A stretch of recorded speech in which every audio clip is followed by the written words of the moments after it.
Hello friend, welcome back to my channel Mampi ব্লগে তোমাদের সবাইকে স্বাগত জানাই। আবারও একটা নতুন ব্লগ নিয়ে চলে এসেছি। আজকে রান্না করব, কি রান্না করব দেখিয়ে দিই।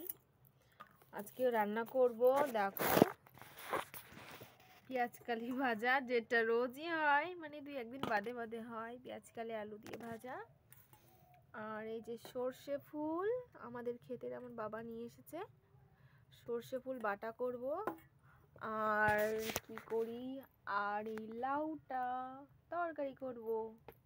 এগুলো সব আমাদের ক্ষেতের, জানো তো।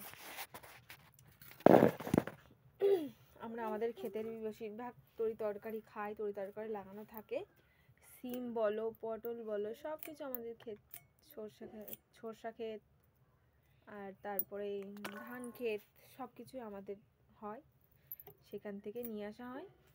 সবজি তরি তরকারি খুব কমই কেনা হয় আমাদের। আর ওর সঙ্গে বাড়িতে মুরগি আছে, মুরগিতে ডিম পাড়ে, ডিম খাবো। ডিম ভাজা করে নেব, ব্যাস হয়ে যাবে। তোমরা ডিম খাও তো? চলে আসো আমাদের বাড়িতে।